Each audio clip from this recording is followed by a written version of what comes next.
Good morning. আজকে আমরা কিএম engineering entrance টেস্টের আরেকটি প্রশ্ন করব। আগের দিন আমরা দুটি প্রশ্নের সমাধান করেছিলাম। আজকে 3 নম্বর প্রশ্নটি করব। অঙ্কটি স্ক্রিনে দেখা যাচ্ছে। If A1, A2, A3 be in GP, if A1 into A2 into A3 equal to 64 and A1 into A2 into A3 into A4 into A5 equal to 32, then find the common ratio। 4টি option দেওয়া আছে, কোন অপশানটি হবে বলা আছে। A1, A2, A3 এইভাবে সংখ্যাগুলো জিপি অর্থাৎ জিওমেট্রিক প্রগ্রেশনে আছে। আমাদের দেওয়া আছে A1 into A2 into A3 equal to 64 আর দেওয়া আছে A1 into AT into A3 into A4 into A5 equal to 32। আমরা ধরে নিচ্ছি first term in GP equal to M এবং common difference CD equal to R. তাহলে first term বা প্রথম পদ হচ্ছে এম, দ্বিতীয় পদ এম আর, তৃতীয় পদ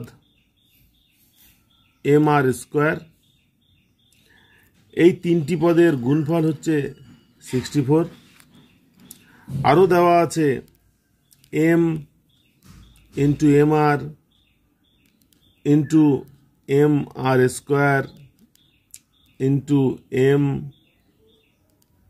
আর cube into M R to the power 4। এই 5টি পদের গুণফল 32। এই দুটি সমীকরণ থেকে আমাদের এম এবং আর এর মান বার করতে হবে। আমরা প্রথম সমীকরণটাকে আরেকবার লিখি। M into M R into M R square equal to 64। এগুলো সব গুণ করলে হবে M cube into R cube equal to 64। আমরা লিখতে পারি এম আর তার হোল কিউব সমান 4 কিউব। অতএব আমরা লিখতে পারি এম আর ইকুয়াল টু 4। আমরা সূচকের সূত্রটা জানি, A to the power M equal to B to the power M হলে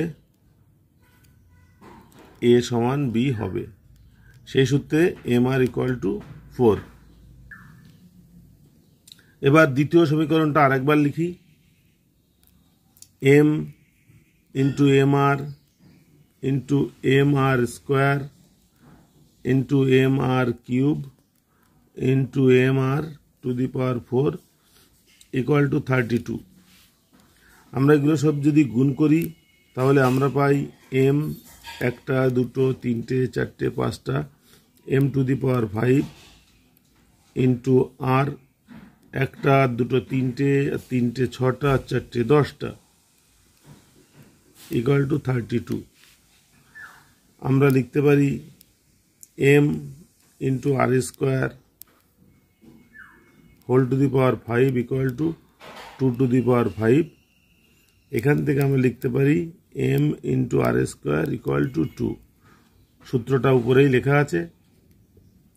একটু আগে পেলাম এম আর ইকুয়াল টু 4, এখন পাচ্ছি M R square equal to 2। আমরা যদি এম আর স্কোয়ারকে এম আর দিয়ে ভাগ করি তাহলে আমরা পাবো 2/4। এখান থেকে আমরা পাচ্ছি আর ইকুয়াল টু হাফ। এটাই হচ্ছে কমন ডিফারেন্স। কমন ডিফারেন্স বা কমন রেশিও, এটার মান বার করতে বলেছিল। কমন রেশিওর মান হচ্ছে হাফ। এবার দেখে নেব আমাদের কোন অপশানে এই উত্তরটি আছে। প্রশ্ন থেকে দেখা যাচ্ছে হাফ আছে ডিতে। সুতরাং এই অঙ্কের সঠিক উত্তর হলো ডি। আজকের অঙ্ক ক্লাস এখানেই শেষ করছি।